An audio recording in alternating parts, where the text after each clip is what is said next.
రాష్ట్రం పట్ల, రాష్ట్ర ప్రజల పట్ల, రాష్ట్ర సంపద పట్ల ఏమాత్రం బాధ్యత లేదని పాలన అందించిన జగన్ రెడ్డి ఇప్పుడు ఆ తప్పంతా తనది కాదని, మీ ఎమ్మెల్యేలదే అని నమ్మించేందుకు ప్రజల ముందుకు వస్తున్నారు. మీ ఎమ్మెల్యేలు తీవ్ర ద్రోహం చేశారు, ఆయనను మార్చేస్తున్నా, మళ్ళీ నన్ను ఎన్నుకోండి అని ప్రజల వద్దకు వెళ్లేందుకు స్కెచ్ వేశారు. ఈ క్రమంలో తననే నమ్ముకొని జైలు పాలైన వాళ్ళని వదిలిపెట్టడం లేదు, పూచిక పుల్లలా తీసి పడేస్తున్నారు. జగన్ రెడ్డి ఇప్పటికీ 11 మంది ఇన్ఛార్జీల్ని మార్చారు. మరో 90 మంది జాబితాలో ఉన్నారని ముఖ్య సలహాదారు సజ్జల రామకృష్ణారెడ్డి మీడియాకు ఇచ్చిన విశ్వసనీయ వర్గాలు అని ప్రచారం చేయమని చెవిలో చెప్పారు.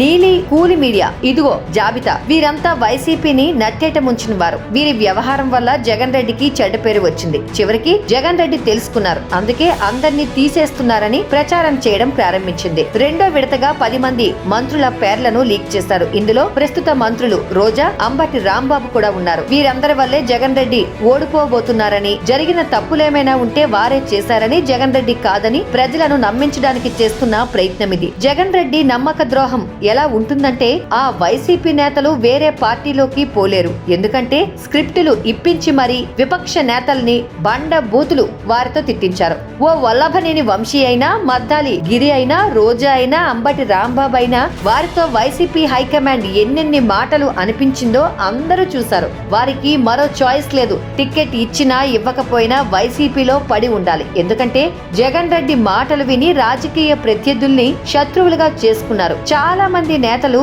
మాటల్లో కాకుండా చేతల్లో తమ శత్రుత్వం చూపారు. ఫలితంగా రాజకీయ ప్రత్యర్థుల మొహం కూడా చూడలేకపోతున్నారు. అలాంటిది ఇక వారి పార్టీలో చేరడమా అసాధ్యం. జగన్ రెడ్డి మొదటి నుంచి ఇదే ప్లాన్ తో ఉన్నారు. తాను వదిలేసిన తానే దిక్కు అన్నట్లుగా నేతలు ఉండాలని, వేరే పార్టీలో చేరకూడనంత శత్రుత్వం పెంచాలి అనుకున్నారు. పదవుల కోసం వారికి తప్పలేదు. ఇప్పుడు వారి పరిస్థితి సింపుల్ గా రాజకీయ జీవితం ముగిసిపోయినట్లే. ఇంత చేసి ఆ ఎమ్మెల్యేలు, మంత్రులు ఏమైనా చేశారా అంటే అసలు చేయడానికి వారికి ఛాన్స్ ఎక్కడిచ్చారు? జగన్ రెడ్డి మొదటి కేబినెట్ 3 ఏళ్లుంది. అందులో 5 డిప్యూటీ సీఎంలున్నారు. రెండో కేబినెట్ లో 5 డిప్యూటీ సీఎంలున్నారు. వారెవరో రాష్ట్ర ప్రజలకు తెలుసా? డిప్యూటీ సీఎం అనే పదానికే అర్థం, విలువ లేకుండా చేసేశారు జగన్ రెడ్డి. ఏపీలో ఉండే ఒక్క మంత్రి అయినా తన శాఖపై ఎప్పుడైనా సమీక్ష నిర్వహించడం మనం చూసామా? పదవి వచ్చిన కొత్తలో యువ మంత్రి విడదల రజని 2-3 రివ్యూలు చేశారు.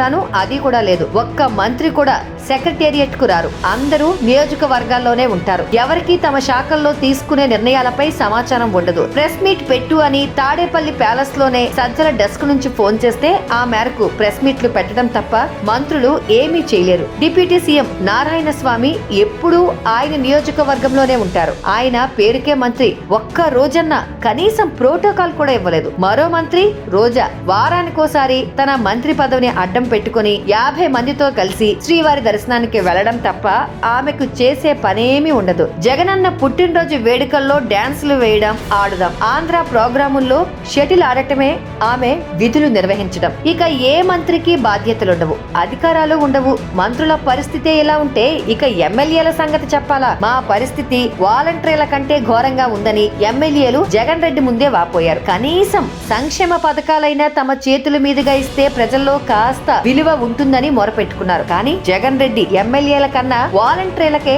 విలువ ఎక్కువ ఇచ్చారు. ఎంతగా అంటే వాలంటీర్ల సమావేశం పెట్టి మీరంతా కాబోయే ప్రజా ప్రతినిధుల్ని హామీ ఇచ్చేంత, చివరికి తన ఇంటి ముందు రోడ్డు మొత్తం గుంతలు పడితే మరమ్మతులు కూడా చేయించుకోలేని ఘోరమైన దుస్థితి ఎమ్మెల్యేలది. అసలు ఎలాంటి పవర్ లేని వారిపై వ్యతిరేకత ఎందుకు వస్తుంది? ఎమ్మెల్యేలు, మంత్రులు నిమిత్త మాత్రులు అయితే మరి ప్రభుత్వంపై వ్యతిరేకత ఎలా పెరుగుతుంది? A to Z పాలన చేసే వారి వల్లే పెరుగుతుంది. అది చేస్తుంది సజ్జల రామకృష్ణారెడ్డి. కానీ పేరు మాత్రం జగన్ రెడ్డి. జగన్ రెడ్డిని చూసే జనం ఓట్లేశారు కాబట్టి అసలు వ్యతిరేకత జగన్ రెడ్డి పైనే. జగన్ రెడ్డిపై ప్రజల్లో ఎందుకంత వ్యతిరేకత? అసలు పోలీసుల్ని పెట్టి విజయవంతంగా కేసుల భయం పెట్టి అణచివేయగలిగారు. కానీ లేకపోతే ఈ పాటికి శ్రీలంక తరహా ఉద్యమం ఏపీలో వచ్చుండేది. స్వతంత్ర భారత చరిత్రలో ఓ రాష్ట్ర భవిష్యత్తును ఇంతలా చిదిమేసిన పాలకుడు లేడు. ఉండరని చెప్పాల్సిన పని లేదు. సొంత ప్రజలు సొంత రాష్ట్రంపై కుట్రలు చేసుకునే పాలకుడిని ఏపీలో తప్ప మరెక్కడా చూడలేం. పాలన చేపట్టి చట్టబద్ధమైన నిర్మాణమైన ప్రజాభవన్ ను కూల్చేసి ఋషికొండపై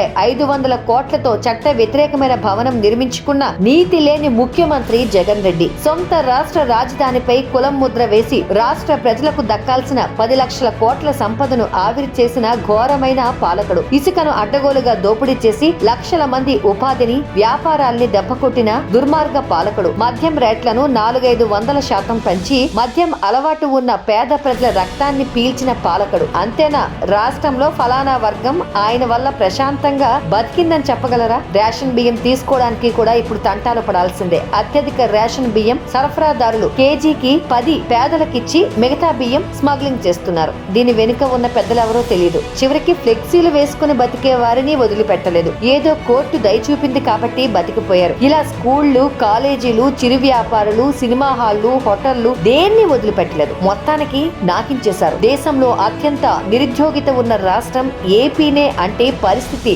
ఎంతగా దిగజారిపోయిందో అర్థం చేసుకోవచ్చు.